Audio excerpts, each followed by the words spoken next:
India के दिल में जब समाज और राजनीति में बहुत उथल-पुथल थी, तब राष्ट्रीय स्वयंसेवक संघ यानी आरएसएस का जन्म हुआ। साल था 1925। डॉन केशव बलिराम हेडगेवार, जो पेशे से एक डॉक्टर थे और सोच से एक विजनरी, उन्होंने इस ऑर्गेनाइजेशन की नींव रखी। डॉन हेडगेवार का सपना था एक नया इंडिया जो अंग्रेजों के राज से आजाद हो और अपनी पुरानी हिंदू विरासत पर गर्व करे। आरएसएस अपनी शुरुआत से ही हिंदू समाज को संगठित और एकजुट करना चाहता था, देशभक्ति और राष्ट्रीय गौरव की भावना को बढ़ावा देना चाहता था। लेकिन यह ऑर्गेनाइजेशन ऐसे इंडिया में पैदा नहीं हुआ था जहां शांति और अमन चैन था। अंग्रेजों का राज चल रहा था और आजादी की लड़ाई तेज हो रही थी। इंडिया के अंदर ही सामाजिक दूरियां बहुत गहरी थीं और अलग-अलग समुदायों के बीच तनाव भरा हुआ था। ऐसे बदलाव और अनिश्चितता के माहौल में आरएसएस ने अपनी यात्रा शुरू की, एक देश की उम्मीदों को अपने कंधों पर लेकर। आरएसएस ने अपने शुरुआती सालों में देश को बनाने का एक अलग ही तरीका अपनाया। इसने राजनीति में सीधे तौर पर भाग लेने से परहेज किया और इसकी बजाय जमीनी स्तर पर काम करने का फैसला किया। शाखाएं, जो रोज शारीरिक और मानसिक ट्रेनिंग के लिए सभाएं होती थीं, इस ऑर्गेनाइजेशन की नींव बन गई। ये शाखाएं खुले मैदानों और स्थानीय समुदायों में आयोजित की जाती थीं, जहां जवान लड़कों को, खासकर हिंदू परिवारों से आरएसएस की विचारधारा से जोड़ा जाता था। अनुशासन, आत्मनिर्भरता और देश के लिए गहरा प्यार इस ट्रेनिंग के मुख्य आधार थे। आरएसएस का मानना था कि एक मजबूत और एकजुट हिंदू समाज दुनिया में इंडिया को फिर से ताकतवर बनाने के लिए बहुत जरूरी है। लेकिन हिंदू पहचान पर इस जोर ने उन लोगों की आलोचना भी की जो इसे अलग थलग करने वाला और कई धर्मों और संस्कृतियों वाले देश में संभावित रूप से विभाजनकारी मानते थे। 1948 में शांति के दूत और राष्ट्रपिता महात्मा गांधी की हत्या ने पूरे इंडिया को हिलाकर रख दिया। इस घटना के बाद आरएसएस पर कई आरोप लगे और फिर इस ऑर्गेनाइजेशन पर प्रतिबंध लगा दिया गया। हालांकि बाद में इस प्रतिबंध को हटा दिया गया, लेकिन इस घटना ने आरएसएस पर एक अमिट छाप छोड़ दी। इसने भारतीय समाज के कुछ वर्गों में संगठन और उसकी विचारधारा के प्रति मौजूद गहरे संदेह को उजागर किया। आरएसएस ने इस मामले में अपनी बेगुनाही का दावा किया और कहा कि उसके सदस्य इस हत्या में शामिल नहीं थे। उथल-पुथल के इस दौर ने आरएसएस के धैर्य की परीक्षा ली, लेकिन यह संगठन प्रतिबंध से नए दृढ़ संकल्प के साथ उभरा, उन लोगों के साथ अपनी ताकत बढ़ाई जिन्होंने इसे राजनीतिक साजिशों का शिकार माना। हालांकि इस घटना ने आरएसएस के लिए ज्यादा संवेदनशीलता के साथ नए स्वतंत्र भारत की जटिलताओं को समझते हुए सावधानी से आगे बढ़ने की जरूरत को भी रेखांकित किया। इसके बाद के दशकों में आरएसएस का लगातार पुनरुत्थान देखा गया। इस संगठन ने पूरे इंडिया में अपनी उपस्थिति दर्ज कराई, ग्रामीण इलाकों और शहरी केंद्रों में अपनी पैठ बनाई। स्कूलों, धर्मार्थ संस्थानों और सामाजिक सेवा संगठनों के नेटवर्क में वृद्धि हुई, जिससे आम भारतीयों के जीवन में इसकी मजबूत उपस्थिति दर्ज हुई। आरएसएस ने प्रत्यक्ष राजनीतिक जुड़ाव से अपनी दूरी बनाए रखते हुए देश के सामाजिक राजनीतिक विमर्श पर ज्यादा स्पष्ट प्रभाव डालना शुरू कर दिया। सांस्कृतिक राष्ट्रवाद की इसकी विचारधारा भारत को हिंदू राष्ट्र के रूप में देखने के विचार में निहित है, जिसे आबादी के एक बड़े हिस्से के बीच समर्थन मिला। हालांकि प्रभाव में यह वृद्धि विवादों के अपने हिस्से के बिना नहीं आई, क्योंकि धर्मनिरपेक्षता और अल्पसंख्यक अधिकारों पर आरएसएस के रुख के बारे में चिंताएं व्यक्त की जाती रहीं। भाग 5 भगवा आलिंगन, आरएसएस और बीजेपी। भारतीय जनता पार्टी या बीजेपी एक राजनीतिक दल है जो हिंदू राष्ट्रवादी विचारधारा का समर्थन करता है, जो जनसंघ की परछाई से उभरा है, जो आरएसएस के साथ घनिष्ठ संबंध रखने वाला दल था। आरएसएस और बीजेपी के बीच संबंध बहस और जांच का विषय रहा है, जबकि आरएसएस का कहना है कि यह एक सांस्कृतिक संगठन है और बीजेपी के राजनीतिक मामलों में हस्तक्षेप नहीं करता है। घनिष्ठ वैचारिक समानता और बीजेपी के रैंकों में कई आरएसएस स्वयंसेवकों की उपस्थिति ने इस बारे में अटकलों को हवा दी है कि आरएसएस का पार्टी पर कितना प्रभाव है।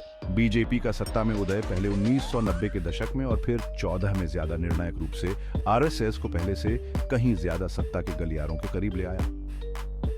नरेंद्र मोदी का प्रधानमंत्री पद पर आसीन होना, जो आजीवन आरएसएस स्वयंसेवक हैं, भारतीय राजनीति में एक ऐतिहासिक क्षण था।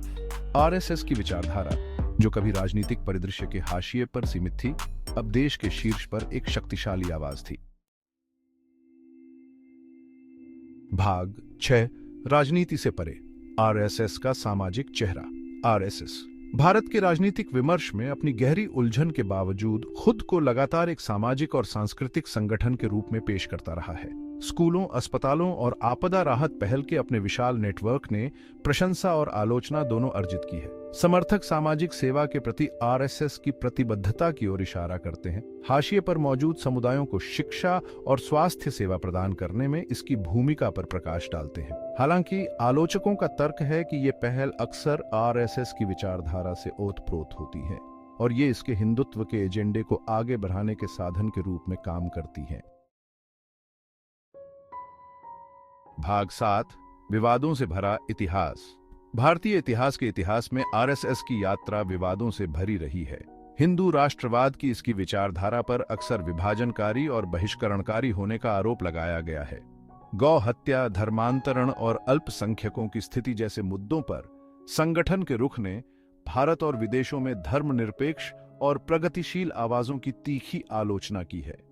आरएसएस से जुड़े व्यक्तियों या समूहों से जुड़ी हिंसा और अभद्र भाषा की घटनाओं ने इसकी छवि को और धूमिल किया है। 1992 में अयोध्या में बाबरी मस्जिद का विध्वंस एक ऐसी घटना जिसने पूरे भारत में व्यापक सांप्रदायिक दंगे भड़काए, आरएसएस की विरासत पर एक काला धब्बा बना हुआ है।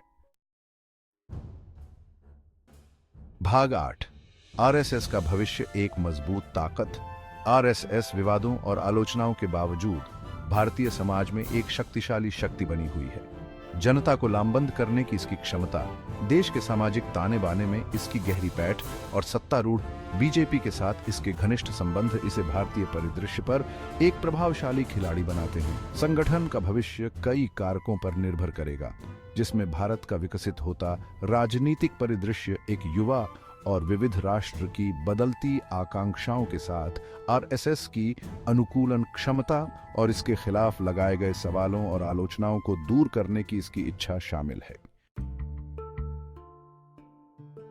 भाग 9, स्थायी बहस, एक संतुलित दृष्टिकोण। आरएसएस भारत में प्रबल भावनाओं को उजागर करता है। इसके समर्थक इसे राष्ट्रीय पुनर्जागरण के लिए समर्पित एक देशभक्त संगठन के रूप में देखते हैं, जबकि इसके विरोधी इसे भारत के धर्मनिरपेक्ष और बहुलतावादी लोकाचार के लिए खतरे के रूप में देखते हैं। आरएसएस का वस्तुनिष्ठ मूल्यांकन करने के लिए इसके इतिहास, विचारधारा और कार्यों की सूक्ष्म समझ की आवश्यकता है। इस बात से इनकार नहीं किया जा सकता है कि आरएसएस ने भारत की आजादी के बाद की यात्रा को आकार देने में महत्वपूर्ण भूमिका निभाई है। सामाजिक सेवा पर इसका जोर, बीजेपी के विकास में इसका योगदान और जनमत को लामबंद करने की इसकी क्षमता ने राष्ट्र पर एक अमिट छाप छोड़ी है। हालांकि इसकी विचारधारा और उन घटनाओं में इसकी भूमिका के बारे में चिंताओं को स्वीकार करना भी उतना ही महत्वपूर्ण है, जिन्होंने भारत के सामाजिक सामंजस्य को खतरा पैदा किया है। भाग 10, आरएसएस भारतीय परंपरा में। आरएसएस भारत की जटिल संस्कृति का एक निर्विवाद धागा है। इसकी उपस्थिति राजनीतिक विमर्श में, सामाजिक क्षेत्र में और देश के सांस्कृतिक परिदृश्य में महसूस की जाती है। समकालीन भारत की जटिलताओं को समझने के लिए आरएसएस को समझना आवश्यक है। संगठन का भविष्य एक विविध और धर्मनिरपेक्ष भारत की वास्तविकताओं के साथ हिंदू राष्ट्र के अपने दृष्टिकोण को समेटने की उसकी क्षमता पर निर्भर करेगा। आरएसएस के लिए चुनौती एक ऐसे आंदोलन से विकसित होने की है जिसे अक्सर बहिष्करणकारी माना जाता है, जो भारतीय समाज की बहुलता को स्वीकार करता है। भाग 11, निष्कर्ष, आरएसएस की कहानी जारी है। आरएसएस ने 1925 में अपनी स्थापना के बाद से एक लंबा और कठिन रास्ता तय किया है। इसने अपार वृद्धि के दौर देखे हैं, प्रतिबंधों और उत्पीड़न का सामना किया है और भारतीय समाज में एक शक्तिशाली शक्ति के रूप में उभरा है। हिंदू राष्ट्रवाद की इसकी विचारधारा आज भी गहन बहस और जांच का विषय बनी हुई है। जैसे जैसे भारत 21वीं सदी में आगे बाराच रहा है, आरएसएस एक रहस्य बना हुआ है, एक जटिल इकाई है जिसे आसानी से परिभाषित नहीं किया जा सकता है। इसके भविष्य के कार्य विभाजनों को बढ़ावा देने के बजाय उन्हें पाटने की इसकी क्षमता तेजी से बदलती दुनिया की चुनौतियों से जूझ रहे देश के आख्यान में अपना स्थान तय करेगी।